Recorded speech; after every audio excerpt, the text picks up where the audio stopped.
I'm live. Hello, everybody. It's about time that I show up here in the flesh live. So I don't know who of you is online right now, but if you're out there and you're joining me, say hi.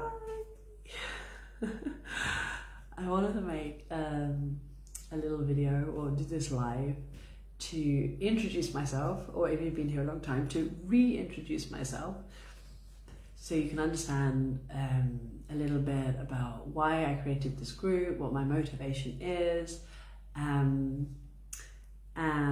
yeah, that sort of thing. So here I am today. I wanted to do this for a while, but you know, I have my daughter at home with me all the time. She's 4. And so I don't have many quiet moments. Now, by some miracle, right now it's quiet. My husband's working in our home office and my son is at home because it's the Easter holidays. So my kids are playing together quietly so far. They're doing I Spy with my little eye in the bedroom. And as long as it lasts, I'm here with you. So, who am I? Do you know me yet? I'm Roya. I've got a bit of a sore throat, so I'm not going to talk for very, very long, but I'm Roya. I'm from the UK. I grew up in London, and I've lived a bit of an international life after that. I've lived in Switzerland and in Germany and Hamburg and in the Netherlands for nearly 10 years in Delft, beautiful Delft, girl with the pearl earring, the Delft. It's in between The Hague and Amsterdam. And no, The Hague and Rotterdam. Amsterdam is also nearby. And we've just moved back to Switzerland, so we are now living in Geneva. And this means that we're raising our children with 4 languages. I speak English with them, my husband speaks Italian with them, they had Dutch as the community language. They were both born in Dutch, my 2 children. I have a 7-year-old and a 4-year-old. And now we're introducing French. It's going really well. So this explains a little bit my multilingual interest. Now, during all those years of moving around and travelling around, I worked as an English language teacher. So I loved doing that. I studied to do that in London and I qualified to do that there. I worked a lot on teaching business English, actually, for most of the 20 years that I've been doing this. And I've worked in a lot of the big banks, especially in Geneva. I've worked at scientific institutions. I've taught in private schools, and I briefly ran my own school in the Netherlands. And now we're in Geneva. I'm trying to see what I can set up and first we're settling ourselves, but also I want to be seeing what I can set up school-wise. And I think what I really want to do is focus much more on the infant communication side of things, working with babies, working with new mums, and then we can see what that will grow into. Perhaps as their little ones grow up a bit older, we can have an English teacher looking after them and helping them with their English as well, so it can turn into an English language school like I had before. We will see. Let's see how things develop. So, why do I do this with the babies? So, my son just turned 7 last month. So, when I was pregnant with him, more than 7 years ago, I was a bit nervous about being a mother of a multilingual child. We really knew that we wanted him to grow up with several languages, well, at least our own languages, so English from me and Italian from his father. And then the community language was Dutch, so hello, 3 languages. Now, I grew up mostly monolingual. I did have some exposure to language learning as a teenager at school. My mum spoke Spanish, so I knew that you could be a bilingual person.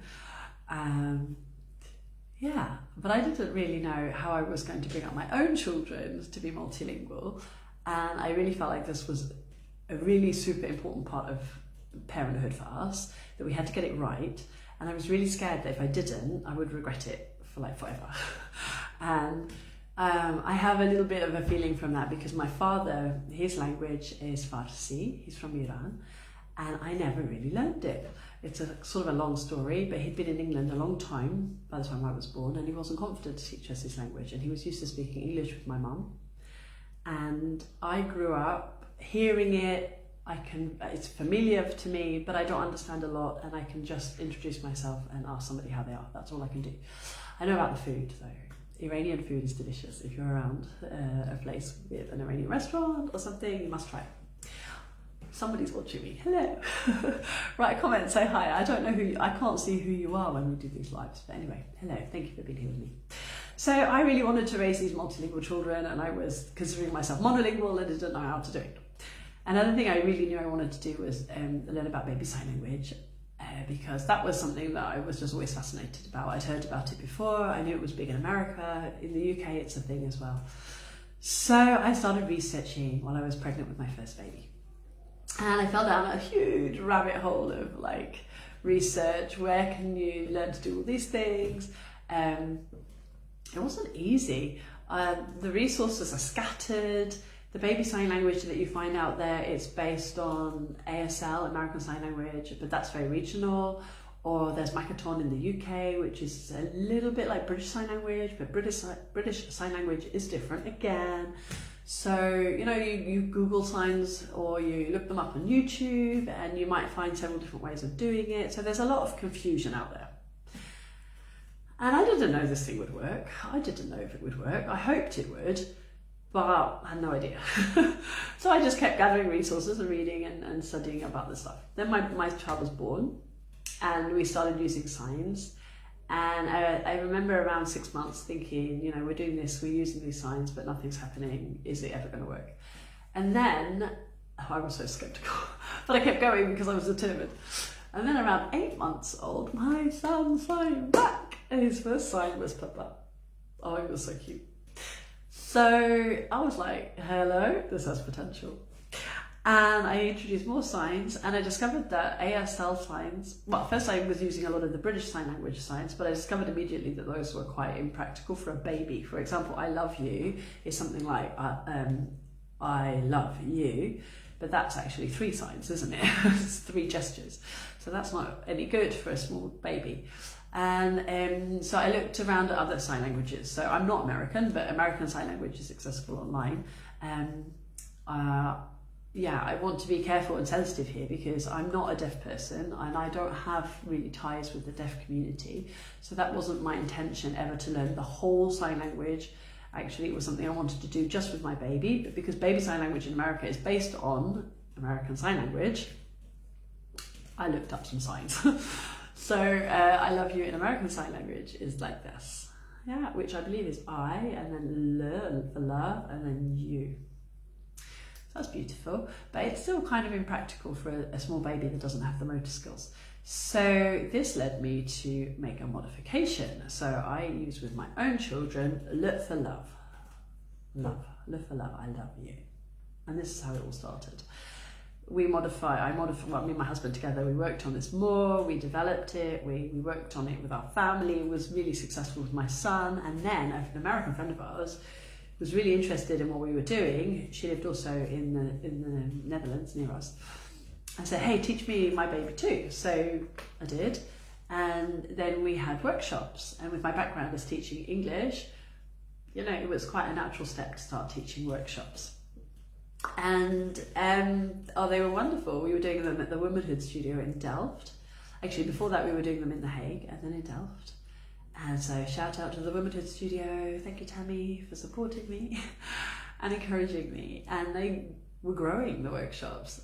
And then when I was pregnant with my second child, my daughter, I was like, oh my goodness, I want to have all this in one place where I know where it is. This method that we've developed, the modifications we've made with the signs, want everything in one place.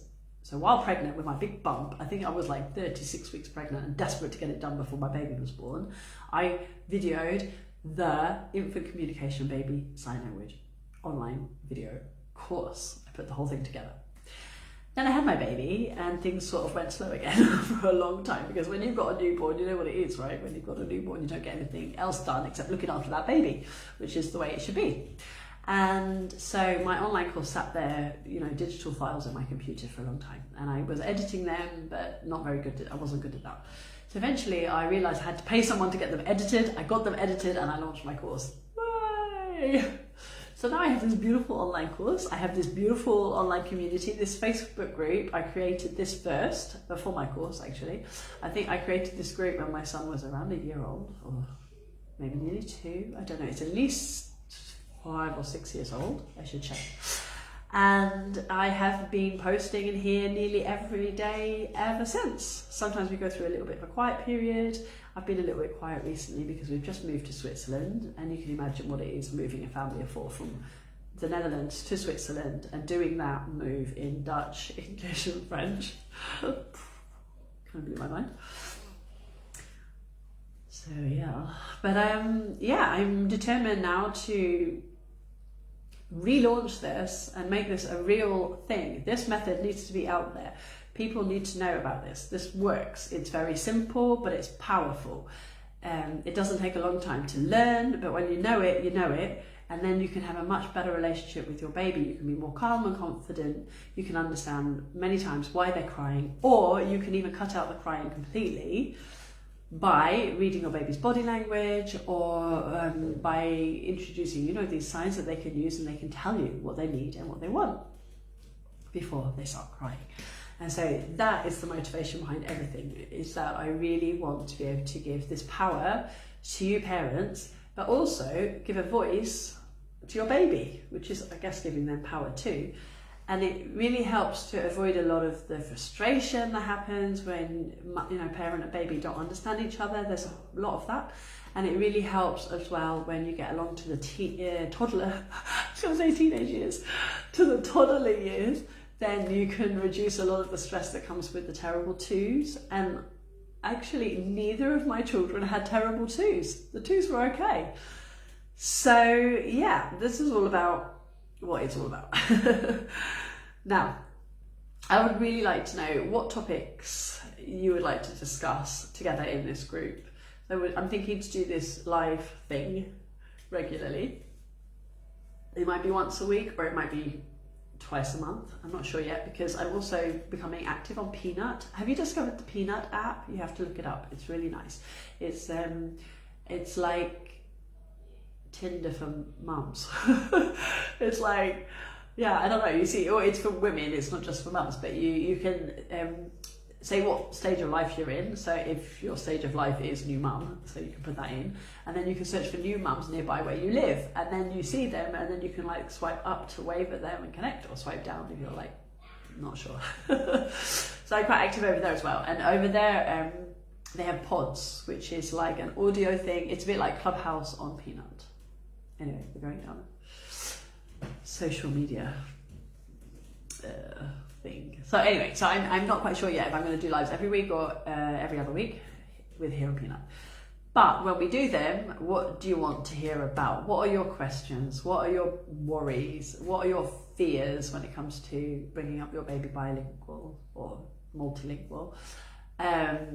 What are your questions about baby sign language? What's working, perhaps? We can discuss what's working for you and what worked for me. What are your favourite signs? Do you know what the most useful signs are? All these things we can go through together.